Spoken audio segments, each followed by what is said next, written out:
Gemini, happy May. We are looking at your forecast here this month. And there is so much going on in your 12th house. And what is that? The 12th house is the subconsciousness. It's who we are on the inside. It is that spiritual placement in your chart where your mind is going to be searching, seeking, diving deep into the dream world, into the world of visualization and so forth. So this is a fantastic time for you, not just to dream, but dream big. All right. We got the sun, Uranus, we got the new moon, we got Venus, we got Mercury in this area. So you might just feel after a whole year of nearly like just running, doing all your things out and around in your chart, all the way around. Now it's taking a little pause. It's going to take a break. So you might feel that you're going to be pulling back a little bit, and resting a little bit more. Hey, naps are great because that's when we rest our minds, where we can download more what Spirit is trying to communicate. That is so important that we listen on the inside, especially, and I mean that goes for all signs Gemini, right? But especially for you, Gemini, because you're communicators. You're always out there and you talk and you communicate, and you're always out locating new information and so forth. You're just the master of that. So there might not always be all that good time for you to listen, right? Especially to listen within, to yourself, to your higher self, so you can have this communication going on. And that is what you can really achieve this month. The Spirit tries to speak to us in so many ways, and you can definitely just, win the golden nugget on a few of those things that Spirit's trying to communicate to you this month. Now, let's start top of the month. May 1st, the sun is going to be conjuncting, meaning traveling on the same degree as Uranus. Uranus is the wild card. We never know what we get. It's the unexpected. It's that wow factor. And in that case, we can all come to expect the unexpected. And for you, it could be in dream state. Since it's in your 12th house, you might have a dream that's going to wake you dead out of your sleep, and you're going to go, oh my God, what was that all about?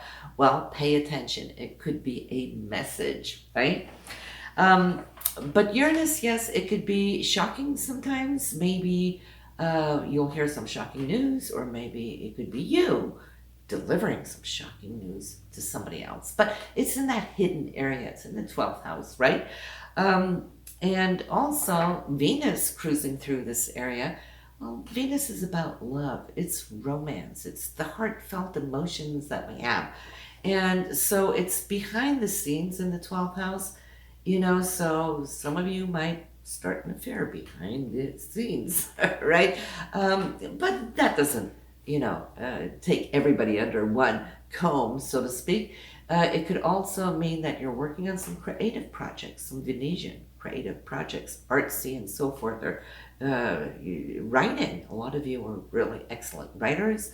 You might be working on a project that you're holding back as a secret for now until it's time to go launch it, to get it out there, which will be when it comes in the first house, crossing the ascendants, is bringing it out to the public. So you might be holding something spiritually and mentally very close to your heart right now, and that is all good. Sometimes we don't want to explain everything to everybody quite yet. Not before we really feel that we've got a good tight grip on something. Then we can say, hey, this is what I have been working on, right? We have the new moon on the 11th, Gemini, also in this area, and it is conjuncting Mercury, your ruler. So that has to do with communication. It has to do with knowledge and insight and so forth. And so here, what would it mean? Where and what would your intentions be for this month? Well, I would say anything that you are now, should I say, cyber downloading to Spirit, to your onboard biological computer. There could be things, and you might just even surprise yourself that things can become so clear, and it's like, wow. You know how it is sometimes? It just comes out of your mouth and you went, wow, that was smart, that was wise, and you pat yourself on the shoulder. It's like, where did that come from, right? Well, that is channeling. When your higher self or your guides can channel through you inspirationally, and you're like, wow, I didn't even think that. It just comes out. You might have one of those experiences, and it can be quite transformative, mind you, if you have never experienced it before. And you might just have that opportunity this month, because this new moon, pay attention to around the 11th, this Mercury new moon will have a trine to Pluto up here. And Pluto is transformative. It's very deep. It really cuts to the core of insight, knowledge. I mean, Pluto will dig, dig, dig, dig. And we know that you're a dog to a bone when it comes looking for any kind of research or insight, right? So you will find yourself more so, should I say, intense, maybe even extremely intense, on a situation around the 11th where you're wanting to really get to the core of some certain matter, and it might just be surprising to you. Once you get into this mode and you get a sense and a feel of how Pluto works in such a beautiful way to your ruler, you will pay attention to it in the future all the time, because it's like you're on this hunt. Say that you're researching something on the net or something, and you are a great researcher by nature, but have you researched like 18 hours straight looking for some insight? That's when Pluto is behind you, and pushing you deeper and deeper and deeper until you find it, right? So it's like you're really looking for where X marks the spot, to get a hold of that. That Pluto, however, is coming from your 8th house, so that can maybe give you a little insight and a clue to what the research may be about, and it has to do with resources. Maybe you're looking at, how can I grow my investments? Maybe you're looking into cryptocurrencies and finding that very attractive, because it has to do with money and savings and growing your accounts and monies shared with others. So yeah, and it is quite creative. And we got to think the 12th house ruled by Pisces is very intuitive. It is very creative, so put those together. I could see maybe that you're going to be honing in on savings. How can you grow your accounts? So don't be shocked. Even if you've never been interested in that before, it could come around. And hey, cryptocurrencies are huge right now.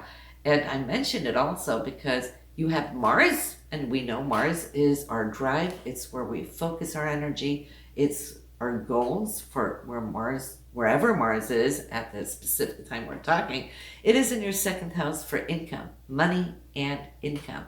So Mars is wanting to secure a little bit more. You got Cancer there. You're thinking family, right? And being able to provide. How can you provide better for yourself, for your family, the ones that you care about? Well, it could come through this little channel that we just talked about. And so lo and behold, who would have known, right? You might have an issue that you might have to deal with there also around the 11th, but I feel that could do, if you're waiting for any kind of papers to be signed, that kind of thing, or any legal matters. If you have legal matters going on, there might be something that you have to adjust or take care of, but it's a fast moving aspect, so I really won't read too much into it. But yeah, we have that. And then we got the full moon this month, 29th, is it? Yes. No, 26th, I'm sorry, in your relationship house. So, the full moon is always when we harvest a little. So, and it is in the sign of Sagittarius, so I see a lot of love and laughter and joyfulness. You know how Sagittarius is always happy-go-lucky. So you're going to have that feeling here under this particular full moon. So before I end, your ruler, Mercury, is going to go retrograde on the 29th in your sign. right? So we'll have 3.5 weeks from the 29th with it being retrograde. And you know how it is. We're always a little cautious on signing any papers unless we have to. I mean, the show's got to go on. We can't stop the world, right? But as long as we are aware, we want to hold off.